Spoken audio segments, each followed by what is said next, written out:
welcome once again to the Non-Diet Yogi podcast, where we explore yoga, earth-based living, and gentle nutrition all through a non-diet lens.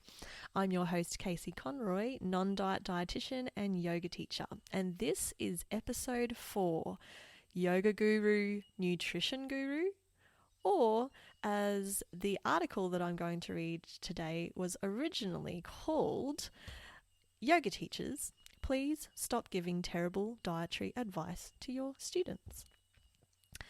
So this was an article that I wrote on my blog a couple of years back, and it has since become one of my most popular articles of all time. I received a lot of feedback on it. It was shared extensively. Most of that feedback was really positive and supportive, but some of it was pretty angry, I'll just say. I think, though, this will be a really nice episode in which I share this piece with you. It's because it's kind of a prelude to episode 5, in which I speak with Amy Reich about orthorexia in yoga teachers and practitioners. And I've got to say, it's an absolute goodie, and I cannot wait to share it with you. But for now, I'm going to share this piece with you, and just briefly, I'll be talking about why people tend to ask yoga teachers for nutritional advice, the different kinds of nutritional advice yoga teachers give, and we will be debunking and demystifying many of these diets in upcoming episodes. We'll be talking about the dangers of getting nutrition advice from a yoga teacher. We'll discuss the dangers of doing this kind of thing given the prevalence of disordered eating in yoga populations.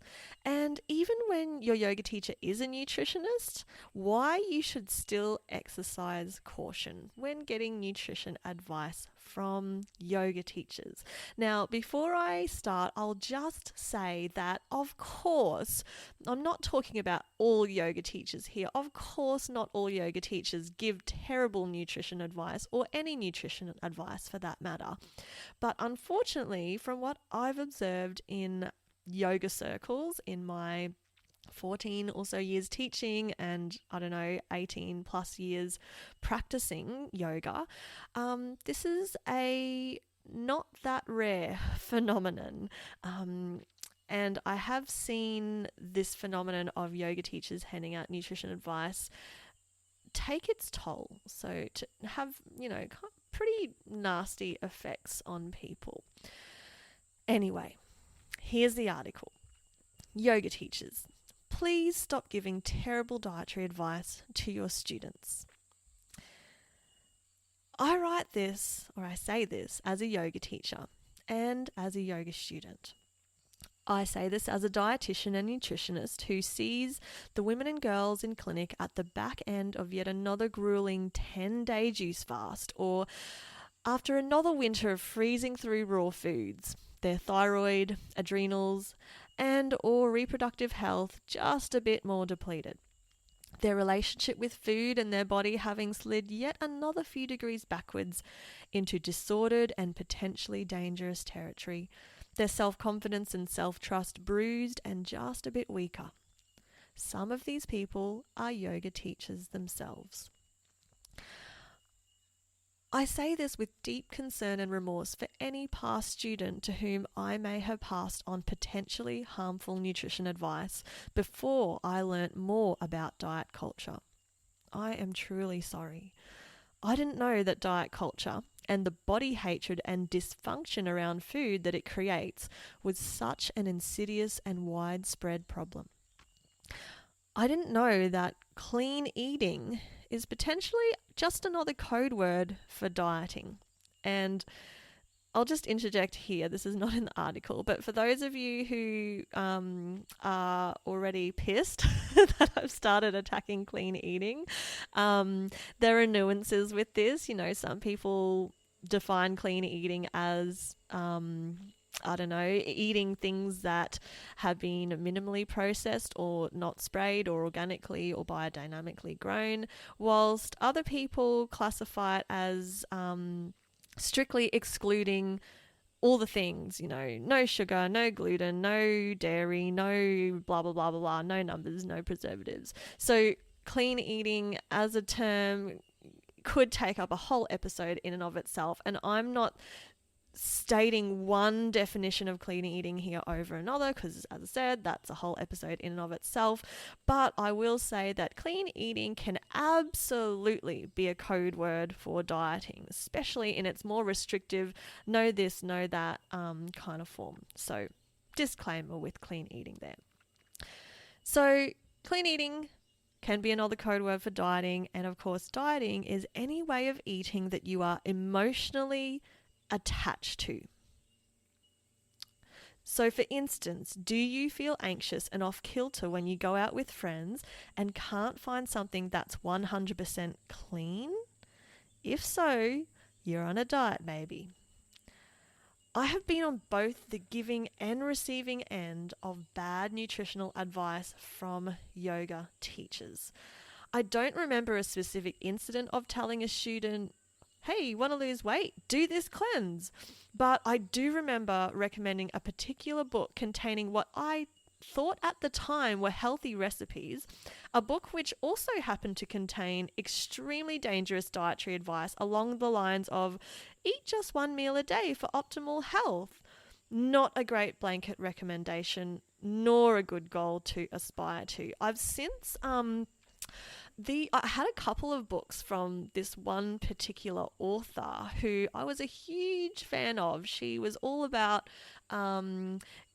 detox diets and all that kind of shit. And I was really into that in my orthorexic days. I ended up buying 3 of her books. And I've since you can't donate these kinds of things. You can't give them to the op shop because that's just handing them on to some other poor bugger who's going to potentially have their disordered eating ramped up from reading this kind of shit. So with those books, I decided to compost them. I turned them into food for my worms in my worm farm. So just letting you know the happy ending to that book story. Okay, so back to the article. Look guys, I'm going to go on little tangents here and there. I'll try not to, but yeah, this is a couple of years old and I've got a few things to add to it.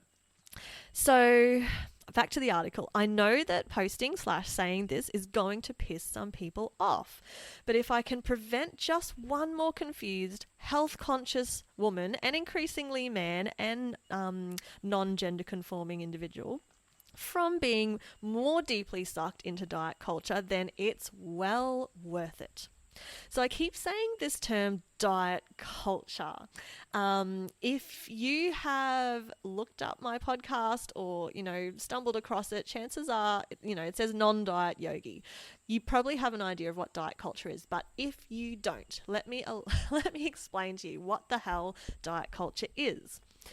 And I'm going to use the words of the wonderful Fiona Sutherland, who's a fellow non-diet dietitian. She's also now a yoga teacher, and she's just an all-round badass. She's just the sweetest, most lovely person, but holy shit, she has some fire. Anyway, the way she describes diet culture is this.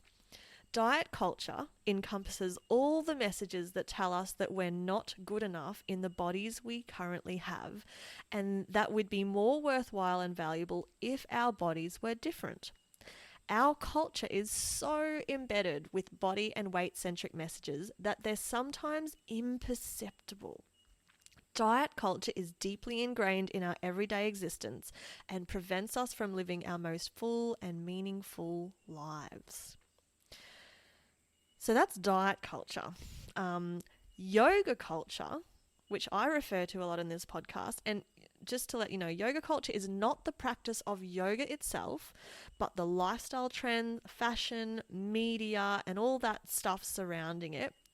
Okay, right? Yoga culture has become an arm off the octopus of the health-conscious culture, which is a dangerous flirtation with and sometimes just a covert name for diet culture. So we've got wellness culture, yoga culture, and diet culture, and they've all kind of just merged into one big clusterfuck of sparkly yoga pants covered, stuff. So there's health conscious, of course. I'm not knocking people who are health conscious. I would consider myself health conscious. I would like to live and live in such a way that I'm not actively reducing my lifespan in huge chunks. But then there's also health obsessed. So I've been both. And there is a huge difference, even though the line can be quite fine crossing between health consciousness and health obsession. Increasingly, I'm seeing more and more yogis, especially women and especially younger women, crossing over into health obsessed territory. And I know what it looks like because, as I've said, I've been there and it sucks. I think that as yoga teachers, we need to be vigilant of this. So obviously I'm speaking to yoga teachers, but I think that anyone who practices yoga, anyone who walks into a yoga studio, anyone who looks at yoga videos online and finds all the shitty yoga for weight loss videos, needs to be very careful about this kind of stuff. You need to be careful about the health advice. So for yoga teachers specifically, we need to be vigilant about the health advice we give outside of our field of yoga practice. So let me just tell you to illustrate what I'm trying to say here. I'm going to tell a story of two women. And this will hopefully show you why it's so inappropriate for yoga teachers to give detailed nutrition advice. So I'm going to tell two short stories. Scene 1. Picture this. Me, Casey, I'm wrapping up a nutrition consultation with a client. Let's call her Mrs. X. As her dietitian, we've discussed lots of stuff about food, body cues of hunger and fullness, Mrs. X's health issues relevant to her eating, what she's eaten the last few days, that kind of thing. What we haven't discussed in detail is the stress fracture in her C3 vertebra in her neck. We haven't discussed the inflamed tendons in her wrists, or her marriage issues, because she has other health practitioners who deal with that, and we only have 30 to 60 minutes together. On her way out, Mrs. X casually adds that she's thinking of trying yoga to help manage her stress levels and give her energy. Oh yes, I exclaim in this story. Yoga totally saved me. I find that doing lots of headstands just sends me out so much, and handstands give me shit tons of energy. You should try that. Obviously, this is really fucked up. This would be a major dietitian fail because I'm not a yoga teacher. Well, actually, I am, but for the purpose of the point that I'm trying to make and to represent the majority of nutritionists and dietitians, let's just pretend that I'm not a yoga teacher, okay? So this would be a major fail. A, because I don't know enough about Mrs. X's health to know that what works for me will also work for her. I might know about her digestive and eating issues, but I know next to nothing about her history of injuries. Not to the extent where I can safely recommend specific yoga postures for her to try. In this case, telling Mrs. X to do advanced poses like handstands and headstands would be the equivalent of telling someone with celiac disease to just go chug down a few loaves of bread. It could really hurt her. Luckily, I don't know any nutritionists who would actually do this. I don't know any dietitians who would actually do this. And if they do suggest yoga, it's as a general tool to try for stress management, on the premise that you go ask a qualified yoga teacher for further modifications if you have injuries or special needs, as Mrs. X clearly does. Scene 2. Second half of the story. Okay, now picture this. Miss Y, I know, I'm so creative with names. Miss Y is at her local yoga studio just finishing up a yoga class. She's feeling zenned out and all open-hearted after her shavasana. She thanks her yoga teacher on the way out and they chat animatedly as they both bask in that delicious post-yoga glow. What they don't discuss is Miss Y's declining relationship with food, which is now bordering on an eating disorder, or her roller coaster blood sugar levels, or the fact that she hasn't had a menstrual period in months because she's under eating in an attempt to lose weight. I loved your class. I love you. Miss Y is literally high on Yogi feel good vibes, which is a real thing. And anything her teacher says at this point will pretty much be taken as gospel. She has been well and truly placed on a golden, shiny pedestal.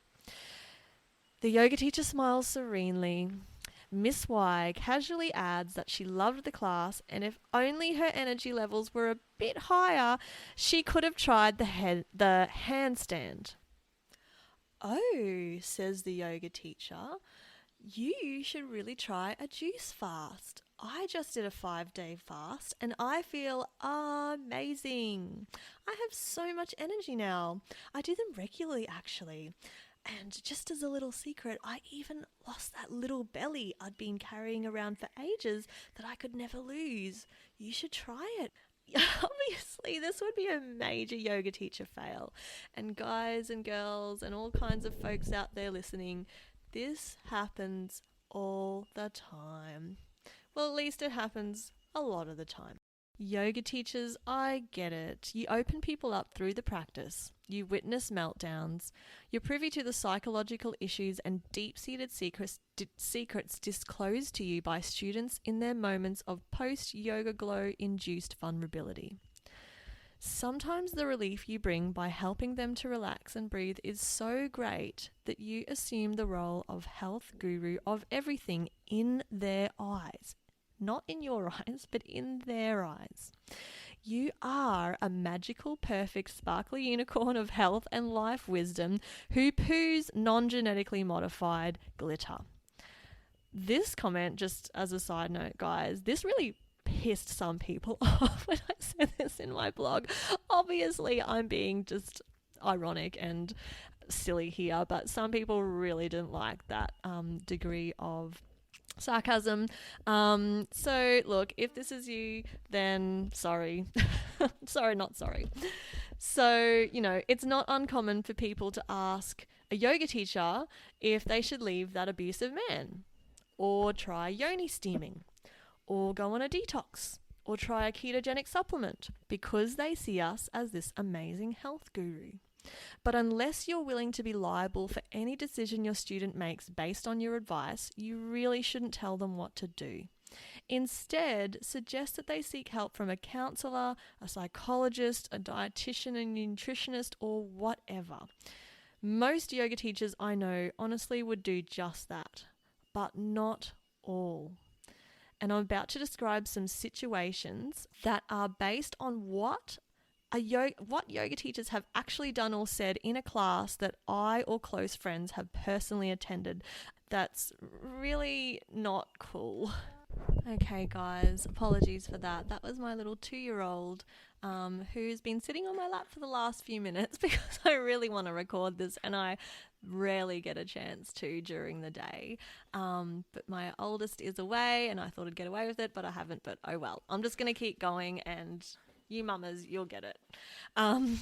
So is this ethical, guys? What happens here with the yoga and the nutrition advice giving? To put this into some kind of yogi context, we need look no further than the Yamas and Niyamas. So these are the first and second limbs on the path of yoga. Even, these are mentioned in a certain chronological order before the asana or physical postures. So Yamas and Niyamas are ethical principles that can help guide how we relate to and take care of ourselves and other people. On first glance, the Yamas and Niyamas could be glossed over as basics. Yeah, I tell the truth, I'm not violent, we might justify it to ourselves. But on reflection, these principles can be applied at a much deeper and perhaps more powerful level. Violence, stealing, and dishonesty have far subtler manifestations, and I will say ahimsa is not just being vegetarian or vegan, and I'll talk about that a lot more in future episodes. But for now, I'll just say that practicing the yama of non-violence, or ahimsa for example, could be interpreted as being awake to the more subtle ways we harm ourselves and others through colluding with diet culture and body hatred, which thrive off the assumption that we aren't enough as we are right now. And essentially, the reason why anyone does packaged juice cleanses or any weight loss diet or crazy 12-week intensive exercise challenges is that at their core, they believe they aren't good enough as they are right now. They aren't thin or lean or clean or fit or enlightened enough, and they'll pay big money for the privilege of thinking that they are finally enough, even for a fleeting moment. So violence, himsa, isn't just killing a person or an animal. It can also arise in the harsh ways we treat ourselves and others, such as pushing someone or a student into a potentially injurious pose or pushing ourselves into a dangerous pose to keep up or compete with other people. Or convincing someone that their cruelty to animals knows no bounds unless they go vegan in the name of ahimsa, paradoxically. Or to start a juice fast to help them release old waste. Read, lose weight. This is all really just not cool. This is violence in my book. This is ahimsa. This is the opposite to ahimsa. So please just don't go there, yoga teachers. The subset of the population who attends yoga classes massively overlaps with the subset who develop or are suffering from disordered eating and eating disorders. And what I often like to say, because it's based on a 2008 study of over 4,000 people, is that between 50 and 75% of women experience some form of disordered eating. That is massive. In Australia, 80% of yoga students are women between the ages of 25 and 54 years of age. And around 15% of those women will experience a full-blown eating disorder at some point during their life, with younger women more susceptible. I think I wrote that at the time, but I have my doubts now. I think the susceptible age range is quite vast. It's not just young women, it's women and people really of all ages. On the Gold Coast, where I was living at the time I wrote this, young women still make up a significant proportion of the students in yoga classes. So, fellow yoga teachers, I implore you, please don't give potentially harmful dietary advice to your students. You know, we are seen as these magical rainbow people who ride unicorns, and your advice will likely be taken seriously. So here are some little yoga teacher giving terrible nutrition advice situations that I or people close to me have been in. Please do not tell yoga students that they need to detoxify and alkalinize when they reveal to you in a moment of post-yoga vulnerability that they're desperate to lose weight, or that they wish they had more energy, or even any kind of health complaint. I've got acne, I want to fall pregnant, I have tummy issues. Just don't tell them that they need to detox. Weight loss and fad diets, including cleanses and other common detox protocols, do not take people's individual requirements into consideration and can result in a person feeling hungry. I know, amazing. Drinking vegetable juice for 5 days and you're going to feel hungry? Yeah, not surprising. They're going to experience low moods, they're going to be lacking in energy levels, and they're risking just developing poor health in general.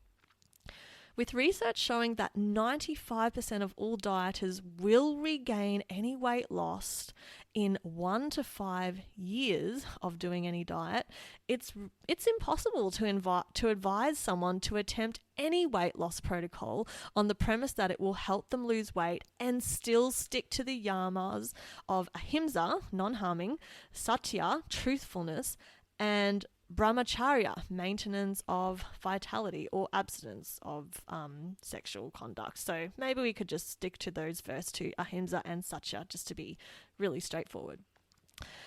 Yoga teachers, please do not encourage people to go on a fucking juice fast.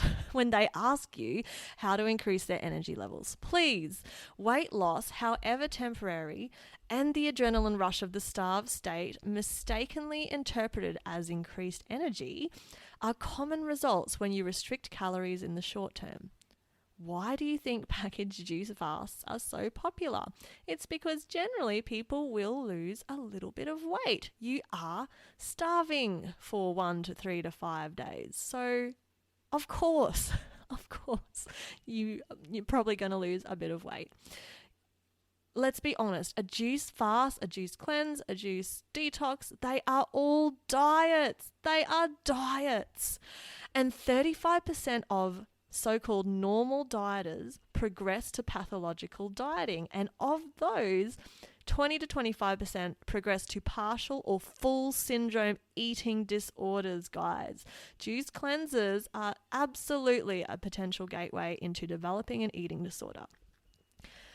Yoga teachers, please do not pressure people to go vegan or vegetarian in order to be healthier or prove that they give a shit about animals and the environment. I'm sure that they probably already do. Please don't simplify the vegetarian issue down to ethics alone. And here I've opened myself up to vegan and vegetarian hate. Oh well, I'm going to keep going. Whilst this is important, the biological suitability of a vegetarian or vegan diet varies wildly from one person to another. I have been vegetarian for 10 years and vegan for a couple of years as well in the past. And in my experience, my lived experience, going vegetarian can be great for some people at certain life stages for a certain period of time or maybe even a certain disease state. But it's not the healthiest option for absolutely everyone, contrary to what you've read or heard or believe or how many times you've read the China study. I feel this to be true from my personal experience living as a veggie for a decade, but more importantly from clinical experience working with people suffering enormously from being on an innately restrictive diet for far too long. Also, if you're speaking to a typical yogi, you're speaking to someone who may already be quite health obsessed or even orthorexic. So basically, they have a decent chance of already having a disordered relationship with food. And suggesting vegetarianism to them will give them just another reason to restrict even more foods from their dwindling list of allowed food items. The number of times I've seen this in the yoga community is staggering. Yoga teachers, please refrain from suggesting intermittent fasting or skipping meals to improve your students' digestion and release excess weight.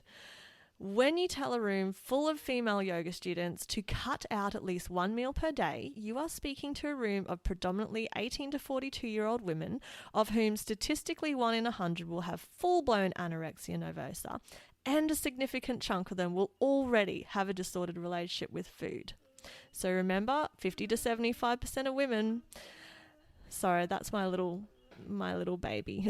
She's in my lap breastfeeding, so let's just see how we go. Yoga teachers, when you're in this kind of yoga class, you're speaking with a population, students and women, for which the incidence of bulimia is estimated to be 1 in 5.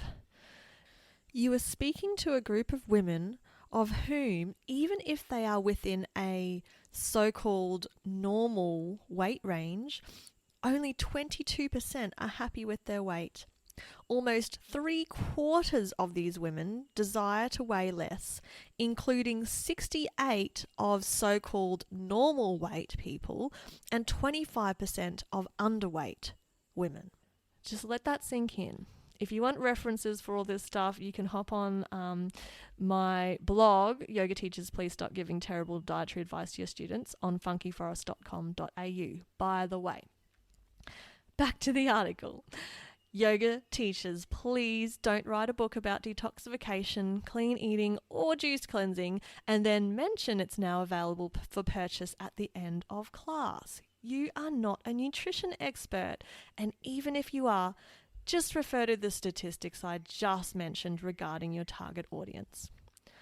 Yoga teachers, please don't push products onto your students in the name of health. be it your powdered vegetable juice line, Juice Plus, talking to you, your life-changing multi-level marketed products, your food-grade essential oils, hello doTERRA and Young Living, or your ketogenesis inducing supplements. I see this shit sold all the time in yoga studios, and I'm going to be honest, it drives me insane. People are going to a yoga class to do yoga, not to join your downline. Even if you're totally convinced that your products are awesome, it's just plain unprofessional to pitch these to your yoga students. They're here to do yoga, not become part of your downline, not become one of your #tribe. Can you tell I'm a little bit passionate about this? If a student actively asks you about your products without prompting from you, and you somehow know for a fact that your products will not be used to perpetuate body hate, non-acceptance of and disconnection from self, or any kind of body dysmorphia stuff, then okay, maybe then you can let them know about it or arrange a time to talk to them outside class about your stuff. But otherwise, please keep your oils and your powders out of the yoga studio. Please, yoga teachers, just don't go there, because people are not just bodies. They're not just projects to be improved and slimmed down and detoxed. We are whole human beings, as our beloved yoga philosophy tries to teach us time and time again. So yoga teachers, please stop giving potentially harmful dietary advice to your students. And yoga students, please don't ask your yoga teacher what and how and when you should be eating. They don't know, because that information can only be discovered by you, possibly with the help of a qualified nutrition professional. Your relationship with food and your body is your business. If there is an issue with it, you should probably bring it to someone who can take your individualized requirements into consideration. Yoga is as much about getting in touch with our bodies and its innate wisdom as it is about going beyond the body. Yoga teachers, if you want to do a 7-day juice cleanse or go raw vegan or live on broccoli and bone broth, then awesome, knock yourself out. Just, whatever you want to do, it's your body. Just don't impose your nutritional philosophies onto impressionable students when you really should just be teaching yoga. By the way, I don't know how some yoga teachers can teach classes when they're on day 10 of a juice fast. Just saying, that would be hard. Guys, yoga teachers, your students look up to you. They're listening. They are absorbing not only your dietary advice, but your own unresolved neuroses and food hang-ups, should you have any. And going by a study that Amy Reich, who I'll be interviewing in the next episode, told me about, in one study, 86% of Ashtanga teachers interviewed had orthorexic tendencies. 86%. That's insane.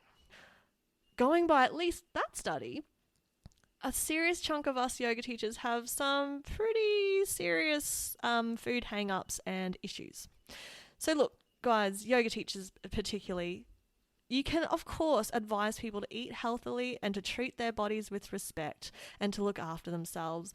But if and how they do that is their journey, and it's not your place to intervene.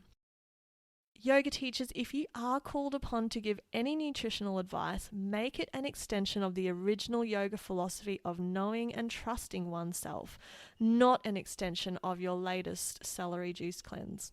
Direct them to some non-diet approaches, so health at every size, or intuitive eating, the body positive movement, or any number of arising approaches and practitioners that take a whole person's health into account, not just how good they look in a pair of Lululemon tights or how clean their gut is. Okay, guys, so that was the article. You can probably tell why it incited both some wild support and also some wrath. But there you go. And just to add, so it's about nearly 3 years since I wrote that article, but just to add here, This stuff, of course, doesn't only apply to yoga teachers. It's not just yoga teachers who trip into giving terrible nutrition advice worlds. It's also personal trainers. It's also health coaches, some of whom have abysmally scant nutrition qualifications, if any at all. And it also applies to other non-nutrition health practitioners. In Australia, a blunt way to share my sentiment about this is stay in your lane. Which, I think to be a bit more diplomatic about it, I would say just be aware of who you're speaking with. That's my baby. Be aware of who you're speaking with. Are they among the 50 to 75% of women who have disordered eating? Or are you? Are you on a diet that you think everyone else should be on? Do they, the person you're speaking with, your student or otherwise, do they have a health condition? Do they even want your advice? Be sensitive, listen, and refer to someone qualified, a nutritionist, an accredited practicing dietitian, ideally a professional with tertiary qualifications in nutrition. That could also be a naturopath or a GP, although as a naturopath in training, I'm a bit sad to say that fad diets like keto and paleo for weight loss are somewhat common in these circles. So, you do what you can, but I'd still say refer to a nutrition professional. It's my hope that more HAES-based and non-diet studies come out that the information about the ineffectiveness of fad diets like this is going to become more common knowledge, both in the naturopathic world and in health professions at large. Okay, guys. That's it from me today. As I said, this is a prelude to episode 5 in which I interviewed the wonderful Amy Reich. I hope you are all having a wonderful day, and I would love to hear what you have to say about what I've spoken about. Thank you for being here and for straddling the tricky edges of yoga land and diet culture with me. I hope this podcast encourages you to compassionately and continuously question the ways that contemporary yoga is unfolding and interacting with other big forces in the world, to develop a discerning mind and open heart, and to skillfully dodge the diet BS that often comes along with studio culture. Like you, I'm eager to keep learning and sharing, and I put all relevant links in the show notes. You can find my blog, online nutrition counselling services, and lots more at funkyforest.com.au. While you're there, make sure to download my free ebook, A Modern Yogi's BS-Free Guide to Wellbeing. It's a light-hearted, easy read with my top 6 tips on dodging diet culture crap in the yoga world, whilst creating sustainable and balanced health from the inside out. If you love the podcast, please consider supporting my work at patreon.com/non-dietyogi. There are some pretty rad rewards there, such as exclusive content, discount codes, giveaways, and the ability to chat with me. As more episodes roll out, I'll be adding even more fun bonuses, such as my non-diet yogi cookbook and mini courses. You can access most of the goodies at the lowest level, which is just $2 US a month, or around $2.90 Australian dollars. Like most mamas, I'm ridiculously busy parenting, working, studying, and all the rest. I've recorded a bunch of episodes, and some of these have required 5 separate takes just to get a whole episode done, as I need to wake up before my little ones to do it, and they get up very early. So I'm crossing my fingers that the Patreon will give me the financial capacity to keep doing this. Another way to support is to head over to iTunes and subscribe and review the podcast. That would be so awesome. Thank you. The in and outro song is Evening Glow by John Anderson. Thank you so much for being here. Until next time.